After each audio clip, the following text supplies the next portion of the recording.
I stared at the crystal glass raised in the air, the crimson wine catching the chandelier's light. To fresh starts, my mother-in-law purred, her eyes gleaming with sick triumph. I had lost my baby exactly 2 weeks ago, and I was about to find out she was the one who killed it. If I had known that marrying Brendan Hawthorne meant entering a psychological war zone, I would have walked out of that Seattle coffee shop the day we met. But Brendan was charming, successful, and fiercely protective, or so I thought. He was the sole heir to a highly lucrative real estate empire built by his late father. But the real boss, the undisputed matriarch of the Hawthorne family, was his mother, Margaret. From the moment Brendan introduced me to her at their sprawling Connecticut estate, I knew I was the enemy. I was a freelance graphic designer who drove a 10-year-old Honda. Margaret wore Chanel to lounge by her indoor pool. When Brendan announced our engagement, Margaret didn't smile. She took a slow sip of her gin and tonic, looked me up and down, and said, "Well, I suppose every bloodline needs a little dilution to build immunity." Despite her constant, venomous jabs, Brendan and I got married. I convinced myself that we could set boundaries.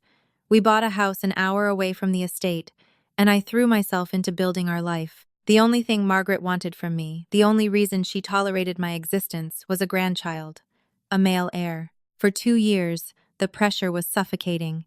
Every holiday, every Sunday dinner, Margaret would stare at my stomach. She would casually leave brochures for fertility clinics on my kitchen counter when she came over uninvited. My sister-in-law, Sarah, a carbon copy of Margaret, would chime in with snide remarks about my biological clock. Then, it happened. The 2 pink lines. I remember crying on the bathroom floor, clutching the plastic stick, feeling a wave of pure, unadulterated joy. When Brendan found me, we held each other and wept. For a fleeting moment, our world was perfect. When we broke the news to Margaret at week 6, I expected a backhanded compliment. Instead, her reaction was unnerving. Her icy demeanor melted into an almost theatrical display of maternal warmth. She gasped, clapped her hands, and actually pulled me into a hug. It felt like embracing a marble statue, but I was so relieved by the lack of hostility that I let my guard down. "We must take exceptional care of you, Daisy," Margaret insisted, her manicured fingers resting lightly on my still flat stomach. "Only the best for my grandchild." That's when the tea started. A few days after our announcement, Margaret showed up at our house with a massive, ornate tin canister. She marched into my kitchen, boiled water, and steeped a dark, pungent, loose-leaf blend. "This is an old European family recipe," she told me, handing me a steaming mug. The liquid was a murky, bruised purple. My grandmother drank it, and I drank it when I was pregnant with Brendan. "It fortifies the womb, Daisy. It prevents morning sickness and ensures the baby gets essential minerals. I had an herbalist in the city blend it specifically for your constitution." I hated tea. I was a coffee drinker, and the smell of this brew was nauseating. It smelled earthy, like damp soil mixed with dried weeds, carrying an acrid metallic undertone. "Margaret, thank you, but my doctor prescribed me prenatal vitamins." "Doctors prescribe chemicals," she snapped, a flash of the old Margaret bleeding through. Then, she softened her voice. "Please, Daisy, let me do this for my grandchild. Drink 1 cup every morning and 1 every night. Promise me." Brendan, eager to keep the peace between us, gently squeezed my shoulder. "Just try it, babe. It means a lot to her." So, I drank it. Twice a day, I forced the bitter, gag-inducing liquid down my throat, masking it with heavy spoonfuls of honey. For the first week, I felt fine. But by week 8, a strange exhaustion set in. It wasn't normal pregnancy fatigue. It was a bone-deep lethargy that made my limbs feel like lead. I started getting debilitating migraines, and my stomach was constantly in knots. Margaret called every single evening, not to ask how I was, but to ask, "Did you finish your tea, dear?" By week 10, the nightmare began. I was in my home office when the first cramp hit. It wasn't a dull ache.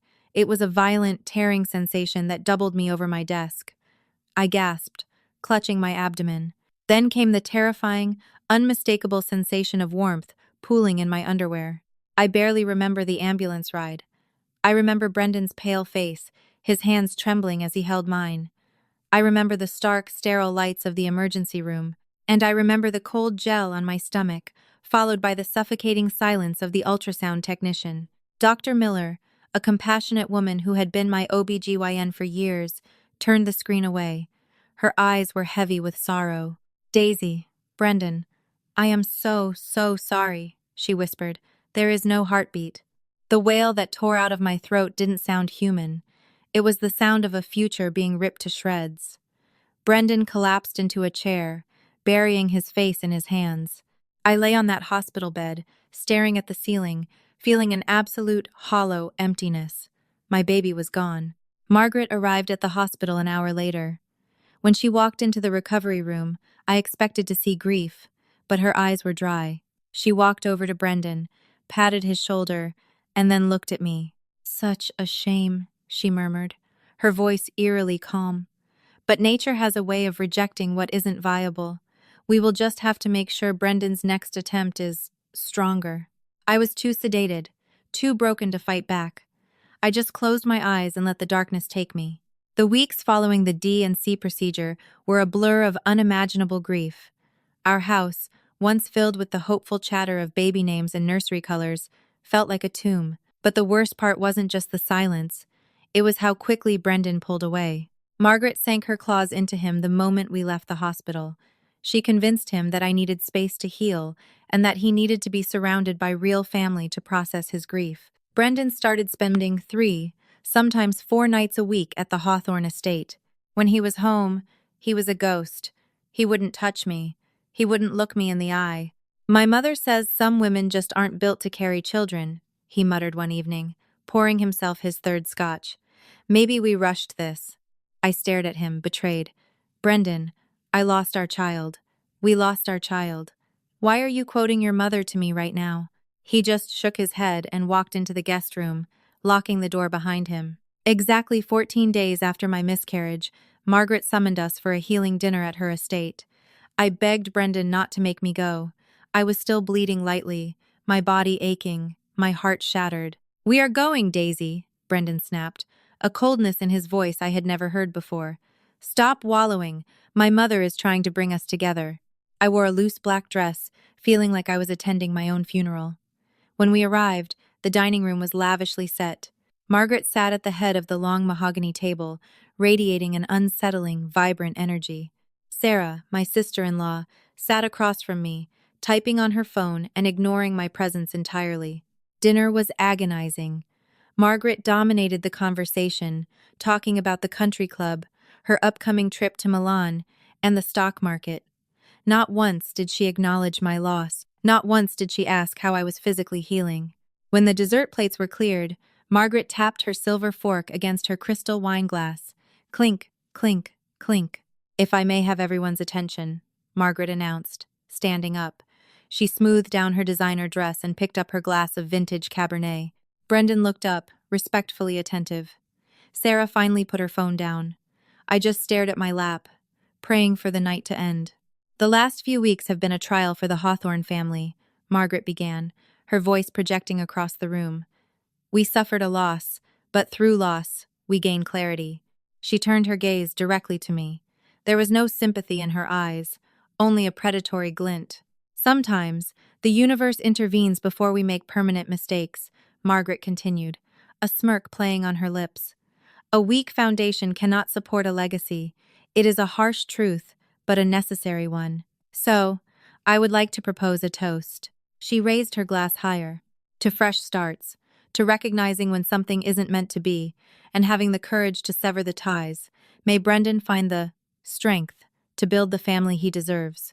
Cheers." Sarah giggled, a quiet, mocking little sound. I froze. The air was sucked out of my lungs. I looked at Brendan, waiting for him to explode, waiting for my husband to stand up, throw his napkin on the table, and defend his grieving wife. Waiting for him to defend our dead child. Brendan hesitated. He looked at his mother, then down at his glass. Slowly, agonizingly, he picked it up. "Cheers," he mumbled, taking a sip. Something inside me snapped. It wasn't just heartbreak.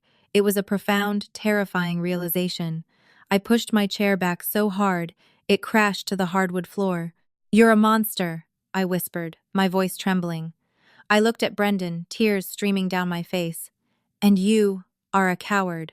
I didn't wait for a response. I ran out of the dining room, grabbed my keys, and drove myself home, sobbing until I couldn't breathe. Over the next few days, while Brendan stayed at the estate, my grief began to share space with a growing, gnawing physical panic. Even though the pregnancy was over, my body was falling apart. I was losing patches of hair in the shower. My gums were bleeding. I was having severe heart palpitations, and my skin had developed a strange yellowish pallor. I called my best friend Jessica, who practically kicked my front door down to get to me. When she saw me, she gasped. "Daisy, you look like a corpse," she said, rushing to my side. "You need to go back to the hospital. Now." "It's just the hormones crashing," I lied to her, and to myself, and the stress. "No," Jessica insisted, packing a bag for me. "I'm driving you to Dr. Miller right now. I don't care what you say." At Crescent Valley Women's Health, Dr. Miller took one look at my vitals and rushed me into an examination room. She drew a dozen vials of blood. "Daisy, your liver enzymes are through the roof, and your blood pressure is wildly erratic," Dr. Miller said, her brow furrowed in deep concern. "This isn't a normal postpartum or post-miscarriage symptom. Have you been exposed to anything? Taking any new supplements? Changed your diet?" I shook my head weakly. "No, just the prenatal vitamins. And—" I paused. A cold shiver ran down my spine as a memory flashed in my mind. The heavy, ornate tin canister, the murky purple liquid, Margaret calling every single night to ensure I drank it. "Did you finish your tea, dear?" "My mother-in-law was making me drink this loose-leaf herbal tea," I said, my voice barely above a whisper. "Twice a day, up until the day I lost the baby. She said it was an old family recipe." Dr. Miller's pen stopped moving on her clipboard. She looked up, her professional demeanor shifting into something sharp and urgent. "Do you still have this tea at home?" "Yes," I nodded. "A whole canister. I need you to have your friend go to your house right now, get that canister, and bring it directly to this clinic," Dr. Miller ordered. "I am sending your blood work out for a full toxicology and heavy metals panel. Expedited." Jessica made the drive in record time. She handed the tin over to Dr. Miller, who carefully opened the lid with gloved hands. I saw the doctor flinch slightly as the pungent, earthy smell hit the air. She sealed it in a biohazard bag and sent it to the lab. Dr. Miller sent me home with strict instructions to rest, drink only bottled water, and lock my doors. She told me not to tell Brendan anything. 2 agonizing days passed. Brendan texted me once to say he was thinking things over and staying at Margaret's indefinitely. I sat on my couch, wrapped in a blanket, staring at the wall, waiting. On Thursday evening, at 6:14 p.m., my phone rang. The caller ID flashed. "Dr. Eris Miller, urgent." I answered on the first ring, my hands shaking. "Hello? Daisy." Dr. Miller's voice was tight, stripped of its usual warmth. "Are you alone? Is your husband there?" "I'm alone," I choked out. "What is it? What did the test say?" I heard Dr. Miller take a deep, shaky breath on the other end of the line. "Daisy, I have already contacted the police.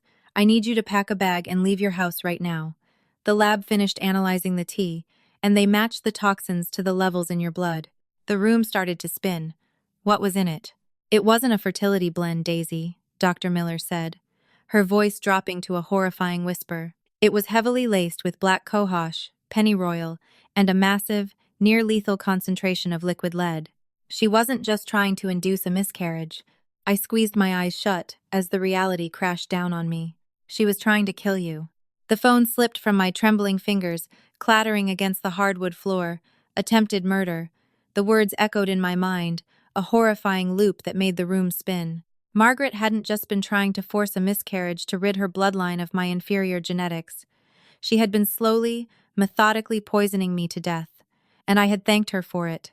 I had smiled and swallowed her toxic brew twice a day, blindly trusting the woman who wanted me in a body bag. I didn't have time to process the betrayal. Survival instinct, dormant for weeks beneath my crushing grief, suddenly roared to life. I grabbed a duffel bag from the closet and started wildly throwing clothes, my passport, and my laptop inside. 10 minutes later, headlights swept across my living room windows. It was Jessica. She burst through the front door, her face pale and panicked.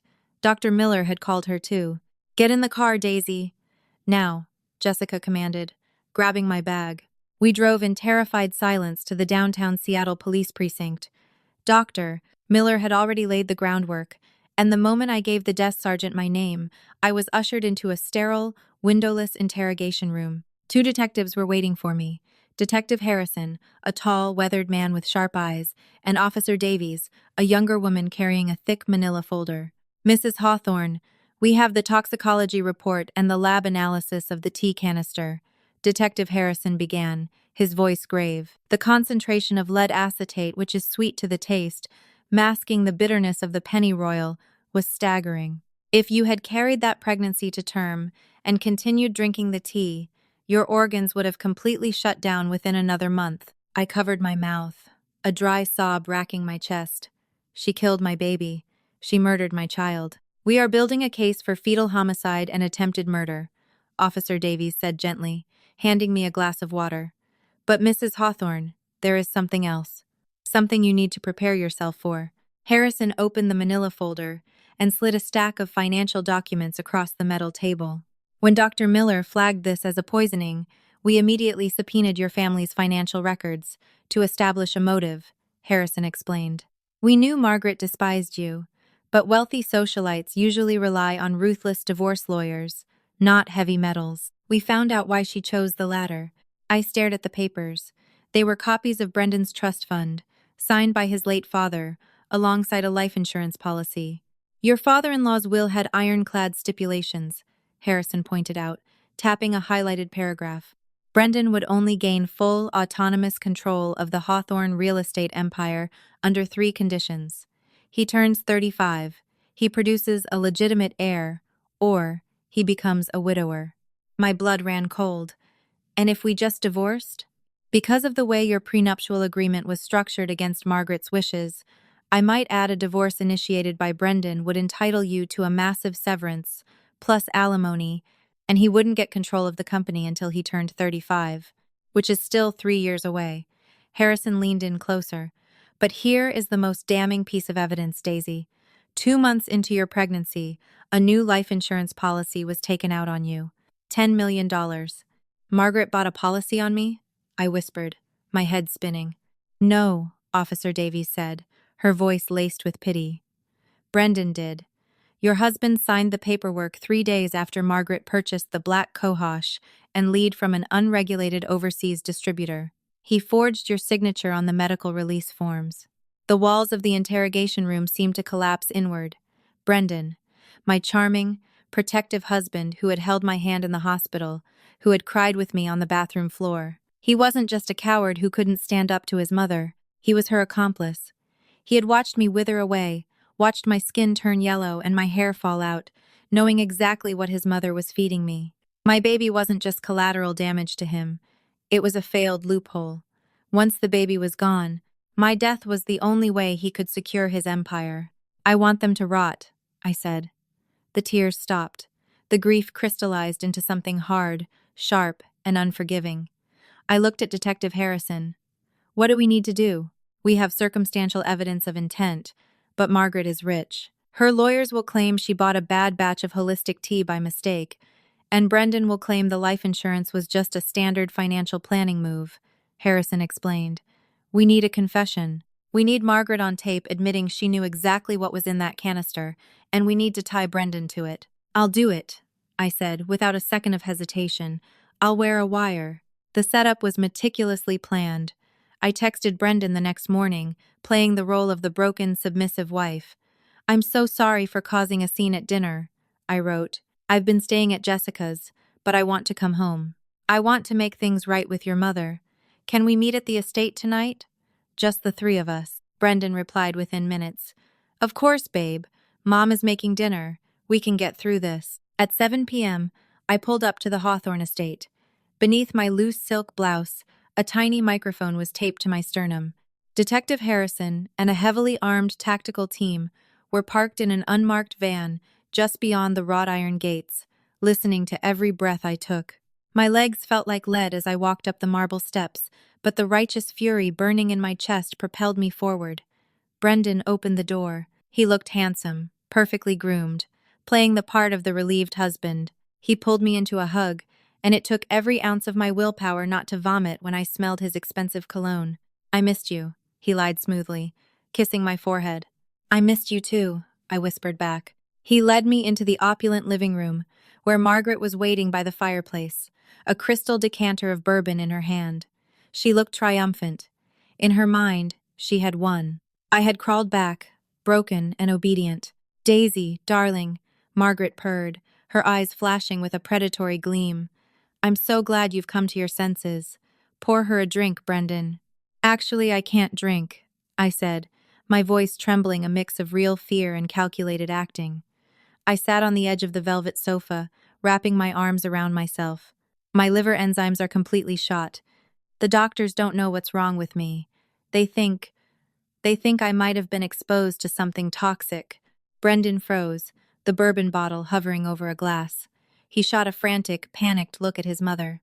Margaret, however, remained entirely composed. She took a slow sip of her drink and smiled, a chilling, serpentine curve of her lips. Doctors are so dramatic. Margaret waved her hand dismissively. Your body is just weak, Daisy. I've always said it. You don't have the constitution for our world. But it's not just weakness, Margaret, I pushed, staring directly into her cold eyes. The doctor found lead in my blood, massive amounts of it, and black cohosh. They asked me if I had been taking any unregulated supplements. The only thing I took was your tea. The room went dead silent. The crackle of the fireplace sounded like gunshots. Brendan's facade shattered. Mom, he hissed, his voice cracking, you told me the herbal blend would just terminate the pregnancy naturally. You didn't say anything about heavy metals. If the police trace that— Shut up, Brendan, Margaret snapped, dropping her aristocratic poise. She glared at her son with absolute disgust. I told you to let me handle the details. She is a peasant who manipulated her way into our family. She was trying to steal half of your inheritance with a bastard child. It was your grandchild! I screamed, standing up, my heart pounding so hard I thought the microphone would pick up the thumping. It was a parasite, Margaret snarled, taking a step toward me, the crystal glass shaking in her hand. You think I would let my bloodline be polluted by a nobody? The tea was supposed to end the pregnancy, yes. But the lead? That was for you, Daisy. It was an insurance policy. If you didn't miscarry, the toxins would have eventually shut down your heart. Brendan would be a grieving widower, he'd get his company, and we'd be rid of you. You poisoned me, I said, making sure my voice was crystal clear for the wire. You intentionally fed me liquid lead and pennyroyal to kill me and my baby. And I would do it again, Margaret sneered, her ego completely blinding her to the trap. You're nothing, Daisy. You have no money, no power, and no proof. Who do you think the police will believe? The Hawthorns? Or a hysterical, barren gold digger? Mom, stop talking, Brendan yelled, running a hand through his hair in a blind panic. He turned to me, his eyes wide with terror. Daisy, please, we can fix this. We can pay for the best doctors. You signed a $10 million life insurance policy on me, Brendan, I said, my voice dropping to a dead, icy calm, while you watched me drink poison. Brendan recoiled as if I had struck him. I just— Thank you, Margaret, I said loudly, looking at the ceiling. That's all I needed. Margaret frowned, confusion flickering across her Botox-smoothed face. What are you talking about? Before she could take another breath, the massive oak front doors were breached with a deafening crash. Heavy boots pounded against the marble floors. Seattle Police! Nobody move! Show me your hands! Detective Harrison's voice boomed through the mansion, followed by a swarm of uniformed officers with weapons drawn. Margaret dropped her crystal glass. It shattered against the stone hearth, the bourbon pooling like blood. For the first time since I met her, the great matriarch of the Hawthorne Empire looked utterly terrified. Margaret Hawthorne, you are under arrest for the attempted murder of Daisy Hawthorne and fetal homicide, Detective Harrison announced, forcefully grabbing her arms and yanking them behind her back. The sharp click of the metal handcuffs echoing in the room was the most beautiful sound I had ever heard. Brendan didn't even try to run. He collapsed onto his knees, sobbing hysterically as Officer Davies cuffed him. Daisy, please. I'm sorry. I didn't want you to die. She made me do it. Please. I walked over to where my husband was kneeling. I looked down at him, pathetic and broken, stripped of his money and his arrogance. To fresh starts, Brendan, I whispered. I turned my back on them and walked out the front door, stepping into the cool night air. The flashing red and blue lights of the police cruisers illuminated the driveway. I was a widow in everything but name. My body was battered, and I had lost my beautiful baby. But as I watched Margaret get shoved into the back of a squad car, her Chanel dress ruined, I took my first real, deep breath in months. They thought I was weak. They thought I was a vessel they could use and discard. But they forgot one thing. I survived the poison, and I made damn sure it choked them instead. What would you have done if you found out your own husband and mother-in-law plotted such an evil betrayal? Would you have gathered the evidence or confronted them immediately? Let me know your thoughts on Daisy's revenge in the comments below. If this story of survival and justice kept you on the edge of your seat, please hit that like button, share this video with your friends, and subscribe for more shocking true-life drama stories every single week.